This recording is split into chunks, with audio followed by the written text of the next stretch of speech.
We got a long ways to go.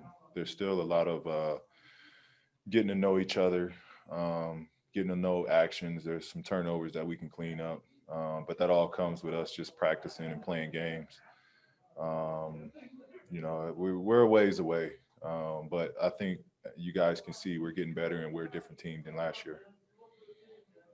Thank you. Next, we'll go to Farbad.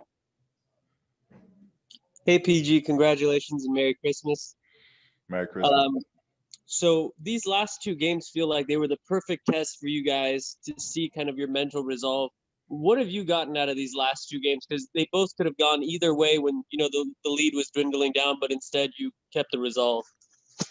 I mean, we're just playing from start to finish. I think that's what the biggest takeaway is. We're playing from the time the ball is tipped up to the time there's zeros all across the board. This team is playing a full game. We're gonna have lapses, and that's where we'll clean up. But I think overall we're playing a full game. Thank you. Next up, Ohm. PG, Merry Christmas. You've talked about how much poise this team has shown now in these last two games. This game, though, you see Kawhi go down. Denver's starting to get hot. Jamal Murray, they're coming at you guys, and you guys made play after play. And you had told us back in December, like, it didn't sit well with you the way everything went down at the end to Denver and that it kind of haunted you. What did tonight, this game, holding them off, do for you and for the team? Nothing. I kind of buried left last year in the bubble. That did nothing. Fact is, this is a new season, a new team, new goals, new everything. And so it did nothing. Like I said, I buried that. I was ready and poised and confident coming into this year.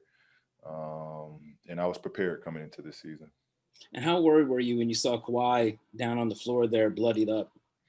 Really worried. I was thinking of, the worst. I didn't know if he was concussed or how hard of a hit or what actually happened because I didn't see. I just saw him laying on the ground. So, that was first and foremost was just making sure he was okay. Thanks, Paul. Thank you. Next up, Justin Russo. Hey, Paul, happy holidays and congrats on the win, sir. Thank you. You finished with a team high 9 assists tonight, and you were very proficient with your pick and roll passing, especially on skip passes to the weak side corner. 2 years ago in OKC, you showed a great deal of ability to be able to do that. Is that something we can expect to see out of you more and more as the year goes along? Yeah. I mean, I'm confident. My shoulders are stronger. My body is stronger. I'm in a better basketball shape coming into the year. And I'm just getting back to playing ball. Thank you. Next, Sabrina. Hey, Paul, congrats on the win. Ty has talked a lot about, making the next play, like when the first action gets shut down, being able to continue to run the offense. How do you feel like you guys were able to do that today, especially against a team that trapped and pressured so much? I mean, I thought you guys saw it. Play broke down. We kept swinging it. We didn't hold it. We got into multiple pick and rolls, multiple actions.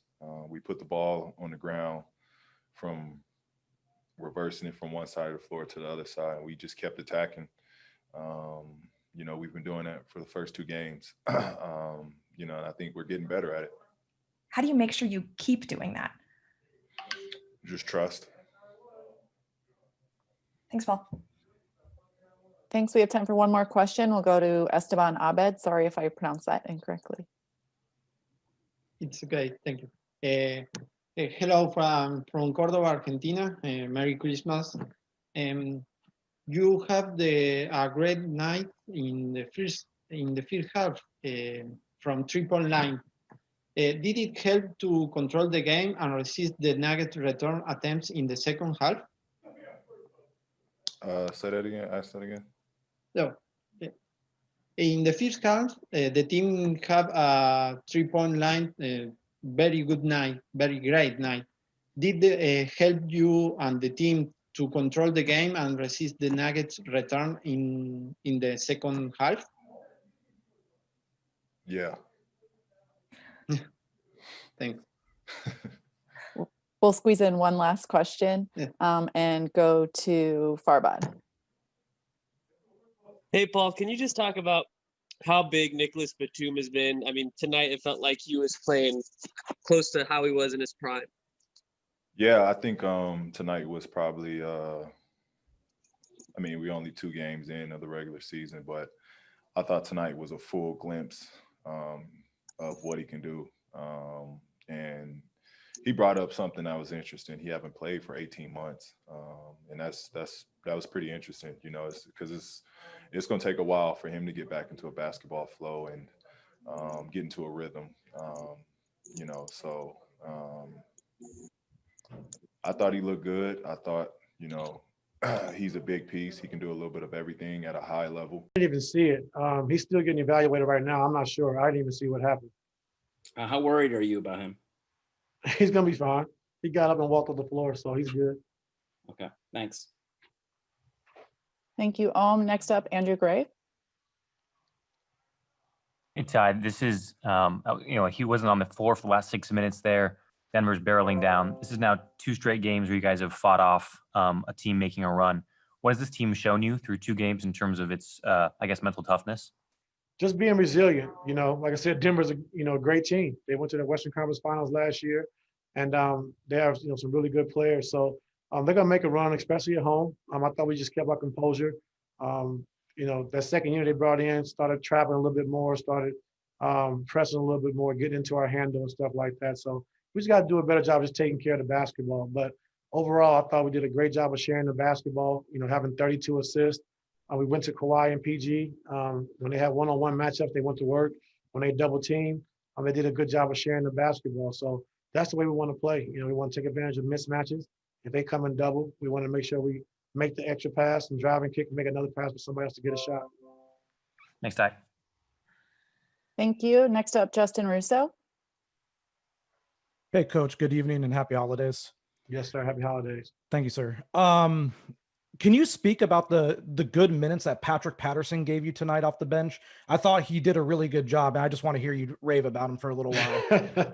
Well, he's phenomenal. You know, he was phenomenal last year, and they call him Stay Ready. You know, and our coaches call him Stay Ready. And you know, he came in and played some 5. He played some 4. He was able to mix it up. Knows all the plays from different positions. So he's always ready, and that's a valuable player. You know, for this team is, you know, no matter what, he's always going to stay ready and be ready to play. He knows the plays, he knows the defensive schemes, and it's just great to have somebody like that, a veteran on your team that understands and knows the game and knows how to play. Thank you. Next up, Cam. Hey, happy holidays, Ty. Happy holidays. Hey, could you speak about the experience and knowledge of the game that Nick Batum and Serge Ibaka bring to the floor? Those guys just seem to do a lot of things that don't show up in the stats that just provide solid basketball play for you. Can you elaborate on what they bring? Just great basketball IQs. I think with Serge's shooting ability, it puts 5s and centers in bad positions, you know, because he can pop and then you try to get back to him, he can put it on the floor. Then if you're up too high, he can roll and finish at the basket, or he can make plays. You see he hit Lou for a big 3 that Lou made at the end of the game. They kind of sealed the game for us. So just his IQ, his defensive presence, his talking on the defensive end is really good. And Nick, just all around, you know, really all around great player. You know, he can handle the basketball, he can shoot it, he can post, he can pass, and he can defend. You know, he can play multiple positions on the defensive end, switching 1 through 5. Then also on the offensive end, he can play some 2, 3, and 4. So he's very valuable, and also just knowing and reading the game. Thanks, Coach. Yes, sir. Thanks. We have time for 1 or 2 more. We'll go to Tomer. Hey, Ty, congrats on the win. I'm just Thank curious. You guys have put forth 2 pretty impressive performances now against 2 of the top teams in the West. I guess just how far along are you in terms of where you want to be as a team? We still got a lot of work to do. Like I said, it's going to be a process for the first couple of months. Just getting acclimated to one another, just trying to pick up the offense. You know, I think me personally, and the coaches said no, but I just think we're behind offensively a lot to be able to take advantage of some mismatches. But defensively, you know, we got a really good team, very versatile team, and we're just going to get better and better defensively. But, you know, offensively, just keep picking up what we're doing, keep sharing the basketball. And in that first half, you know, the ball was hopping. And then I think second half, you know, Coach Malone decided to play a little one-on-one and then PG and Kawhi got going a little bit. So, we want to be able to play both ways. We want to play through our best players. And when they don't have it, we got to move the basketball and share it and get, easy and open shots. Thank you. Time for one more question. Farbod, go ahead. Hey, Ty, congratulations on the win and happy holidays. I just want to ask, there's a scary moment. It's turned to an 11-point game. Kawhi goes down and Jamal Murray's like a flamethrower.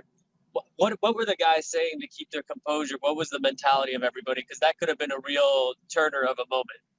Well, nothing was said. We just, next man up. And, we know Kawhi, is a great player, but we got to have the mindset that if he goes down, everybody has to be able to step up. And I thought Serge, I thought Lou, Pat Beverly made a big shot. And of course, PG, I thought, and Nick was great as well. So I think when they came back and they, they kind of jumped the game up, pressing and double teaming and, just trying to spark some energy. And they did that. But we was able to,